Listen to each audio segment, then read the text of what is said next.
what's going on, y'all? T-Bob here. And Jake as well. And you're about to watch a little OTB LSU. We're going to give you all the latest, greatest between LSU football, baseball, women's basketball, softball, and everything in between. Bottom line, if you want to talk Tigers, keep it locked, subscribe, like it. I am a believer in Joe Sloan and this offense. And I guess so I'm prefacing these statements with that because I feel like there's been an undercurrent throughout this entire season of like, our play calling sucks, and it's not something that I agree with objectively. That said, King MJ in the Bike Ford YouTube chat says, Sloan doesn't run any screens, sweeps, toss plays, nothing with even a touch of creativity. We can take the touch of creativity part out of it, but I do yes, Jake, there does. I don't know why you seem to be missing some of those traditional elements of an offense. You're really good in a lot of spots. Yeah. But like you're missing some of those other elements that we're used to seeing as kind of change of pace sorts of things that could also help break LSU tendencies, which would probably go a long way right now. Yeah, I think it slows down some stuff as well. And we were talking about during the break. I think Aaron Anderson is like a perfect kind of guy to run like a little smoke screen, now screen, depending on what you want to call it, where it's, basically, let's say you got trips and Aaron Anderson's in the middle of the trips, and let's say Mason Taylor's on the inside of the trips, and it's like, okay, well, Mason Taylor goes and blocks the guy in front of Aaron Anderson. He takes one step back, you throw it to him, and you allow him to become a returner. Yeah. You get Xavier Thomas is a returner. He would do, really well in that as well, and he feels like somebody that would do well in the screen game. And so, it's a valid question about that part of it. The creativity, I still think there's creativity in this offense. Just because you're not running double throwback around the horn screen doesn't mean that you're not creative.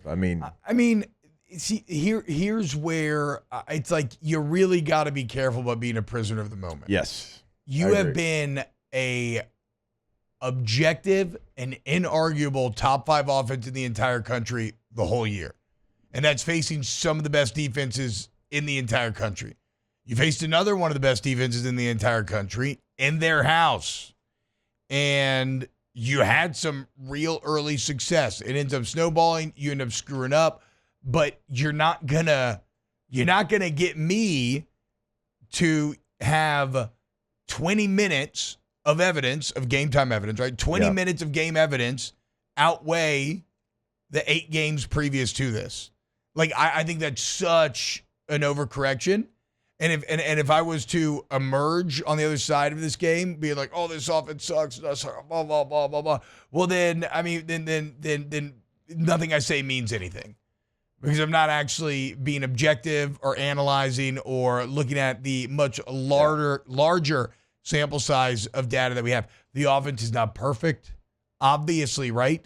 It's actually insane that you've been a top 5 offense and you can't run the ball that well. Now, again, you're going to run it better against worse defensive lines and front sevens. And so, I don't think that's as bad as it felt on Saturday.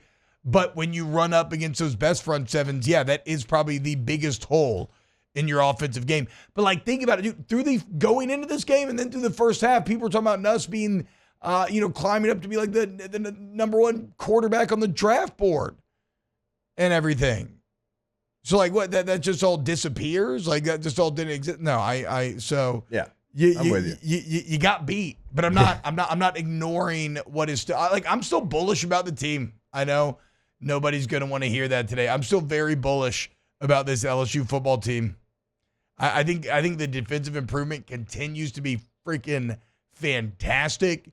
The way they shut down Wegman was mind-blowing and something that we never, mind-blowing in the context of, again, what you experienced last year and at the beginning of this year. The improvement is so impressive.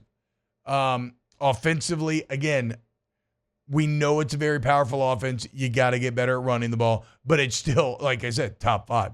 Special teams, got to clean it up, but on the whole, Damian Ramos and that operation's been great. They just choked. They pissed down their leg. Yeah, that operation, it's very disappointing. And look, on Wednesday, I know Flynn's going to have, if he's in, a lot to say about it because he was a holder throughout his career in the NFL and in college. I was trying to wonder. I mean, I can never parse where like it's all going wrong. I mean, on the two misses you had, I mean, we obviously know Slade Roy screwed up the third one because literally nobody on the team was ready for that ball to be snapped. That's the second time it's happened this year. Kelly was very adamant after the game that it will not happen again. On the first two, Jake, did you? I thought I thought the first one was a poor hold. You had laces came in on both, if that means anything, so you had to try to spin it. But second one, I don't know. It looked like Ramos's plant foot, but I don't know. I thought the second snap was high, and in real time, it felt like there was a slight pause by Ramos because of it. And when you're trying, like, that's the edge of his distance. Like, that's the very edge of it. He's been highly consistent, but that's the edge of it, and everything's got to be perfect in the operation. It can't be what it was, certainly, right? And a high snap, and Todd goes up and gets it, and then tries to put it down, but I saw a slight pause, and it messed up the operation. That's got to be clean. You on the road in the SEC, that's 9 points, and at worst, it's 6 points. That's a touchdown that you didn't have in that contest. And even as bad as it got, as sideways as it got, if you got those points, right, you got the ball with a chance to go take the lead still. And so it's just been something that's been really good all season long. But, I mean, questionable hold on the first one.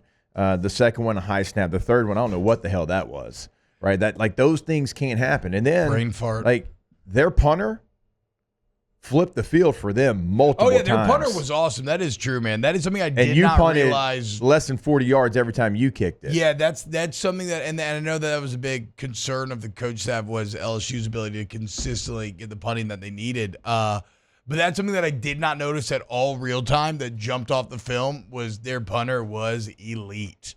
And it forced you to be in a lot of long field situations. I mean, he was 50 plus, I think, at least every punt that I remember into the field. I mean, he's 50 plus, and you're 37 in a 38-yarder that I remember. Like that, we're talking about 2 first downs type difference in the punting game, right? And so, like, all those things matter when you're on the road and you're trying to go, and as an underdog, a slight underdog, but still as an underdog, you're trying to go and win the game, and you have control like that. You start letting little things like that creep in. Poor operation on field goals, poor punting. They're doing a really nice job in the special team stuff. Like that third phase, that stuff's major in a game like that, and you didn't handle it well at all. No. I mean, you lost special teams phase badly. Offense, you lost because even though you had some success in that first half, it was still like, ideally, Jake, you wouldn't be lining up for 2 49-yard field goals, right? Like those drives stalled out for a reason. Just a complete lack of success on first down. You could not stay on schedule, and against that defense, it turned to be a disaster, so you kind of lost there. And then the defense, you didn't lose until you did, but I'm still giving kind of the defense a bit of a pass because of the context of the short fields and a personnel change that they just were not at all ready for. I mean, the Marcel Reed, and it's interesting because we can sit here and criticize the coaches, but we didn't talk about Marcel Reed. You know what I'm saying? Like I didn't expect him to play. Because once he got back out of the game plan, you went with Wigman in the Mizzou game. It's like, okay, and then they won. And again, you really defended Wigman as being like the guy in the post game. Yeah. Now we talked about Reed before that game. Yeah, like, I thought it was a starter. Yeah. And then you come back in Mississippi State and Wigman struggles, and they didn't replace him in that game. And so you're thinking, okay, look, right, wrong, or indifferent, they're rolling with Connor Wigman. He's their guy. Yeah. That's who they're going to go with. And so, I'm sure that there was a point in practice where you're like, okay, well, here Reed comes in the game for a change of pace, like maybe 1 play here, 2 plays here. But A&M kind of showed you, at least you thought, that it was Wigman. But like you said earlier, you were dominating him so much, they had no choice but to put Reed into the game. And then once it became a short field situation, because Gordy mentioned on the broadcast, like Reed was warming up a little bit before then. But I think because it's like, okay, hey, we got this turnover right here. We're like on the 15-yard line. Yeah. Hey, let's throw him in. This is perfect. And And Reed's effect on the defense is pretty incredible to see on film. I mean, he had them frozen in place. Like, I want to say, one of the first few plays, I think maybe, because he scored the first one, but then after, it's like one play he pulls, he gets 4 yards. The next play, Whit Weeks tries to cheat the pull, and he hands it to Le'Veon Moss, he gets like 20 yards, right? Like, he sucked. That defense was playing so aggressive. They were dictating. They had their foot on the throat, and he completely sucked all the aggression out of the defense. It was one of the most insane shifts that I've ever seen in terms of what a player, or more maybe even like a concept, what it can do. Like, you want to see like the clinic tape on how quarterback runs, the effect that they can have, how they're used, how they get you an extra body in the run game, how they force the defenses to cover more of the field. It was I've never seen it so stark in terms of what it was before he came in to what it was after. And like I said, that pull on the run that made it 28-17 was just crazy. And even sometimes you had the right call. So like sometimes, you're bringing Major Burns off the edge to allow your end to crash and influence the pull. But then like Burns on one play, who played well, really played well when Wigman was in there. Burns just took a bad angle, right? Yeah. And so he pulls it. He's still able to just get upfield because Burns in it, close it down because he's expecting him to kind of run outside. It's just Marcel Reed he changed everything, man. He changed everything. And it was just as wild how he froze that defense in place. Wow, Jake, what incredible takes. I mean, those guys, they're just the best. I think so. And if you think so, again, hit the like button, subscribe, ring the bell so you get notifications when we post every single day here on OTB LSU.